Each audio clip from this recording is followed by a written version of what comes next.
Luhut sindir tidak perlu ada perubahan, kini gantian Anies Baswedan sentil Menko Marves rangkap jabatan.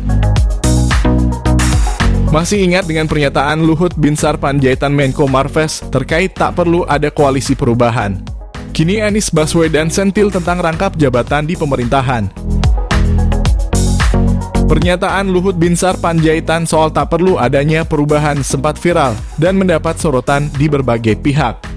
Luhut Binsar Panjaitan menyebut saat ini kerja Presiden Jokowi sudah benar dan diakui oleh dunia. Pernyataan Luhut tersebut diucapkan kala wawancara dengan Rossi dalam YouTube Kompas TV. Menurut Luhut, pekerjaan Presiden Jokowi sudah diakui dunia, bahkan jadi model buat negara berkembang lainnya. Kita ini kadang sok tahu ingin ada perubahan apa sih yang mau rubah. Esensi pembangunan yang saya ceritakan di Afrika. Karena saya ceritakan negara-negara berkembang di sana melihat Indonesia sebagai model, ungkap Luhut dalam acara Rossi di Kompas TV.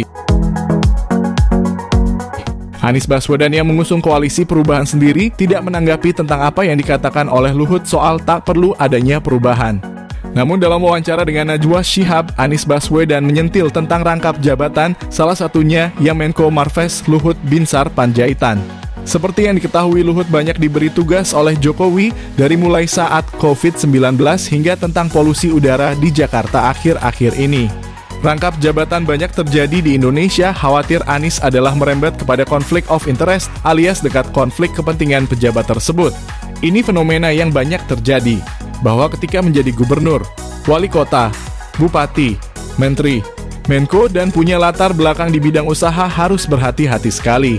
Di situ potensi konflik of interest di situ, tegas Anies Baswedan. Anies Baswedan tak segan menyebut Menko Marves yang tengah menghadapi banyak sekali tugas dari Presiden Jokowi di pemerintahan.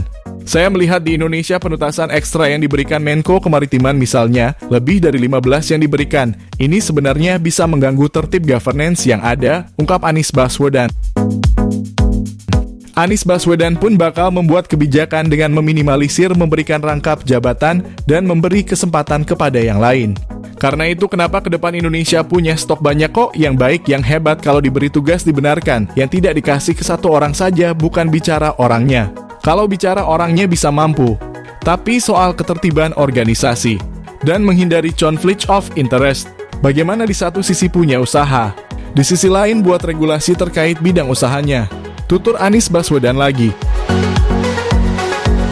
Belak-belakan Anies Baswedan mengakui ia mengkritik Menko Marves Luhut Binsar Panjaitan terkait rangkap jabatan. Namun bakal capres yang satu ini tak menyebutkan nama siapa pejabat yang memiliki konflik kepentingan di dalamnya. Itulah tadi momen kilas balik Luhut Binsar Panjaitan yang tak setuju dengan koalisi perubahan dan kini gantian Anies Baswedan sentil rangkap jabatan yang diemban oleh Menko Marves. Seperti yang kita ketahui, Anies merupakan baca pres yang diusung oleh Partai Nasdem, Partai Keadilan Sejahtera, dan Partai Kebangkitan Bangsa, di mana koalisi ini diberi nama dengan sebutan Koalisi Perubahan. Pada awalnya, Anies diusung oleh Partai Demokrat yang diketuai oleh Agus Harimurti Yudhoyono. Namun setelah Anies memilih Muhaimin Iskandar sebagai cawapresnya, Partai Demokrat merasa kecewa dan memilih keluar dari Koalisi Perubahan. Kini hubungan Anies dan Partai Demokrat sudah tidak sejalan lagi, di mana terjadi di sejumlah daerah pencopotan dan perobekan baliho yang terdapat gambar Anies Baswedan.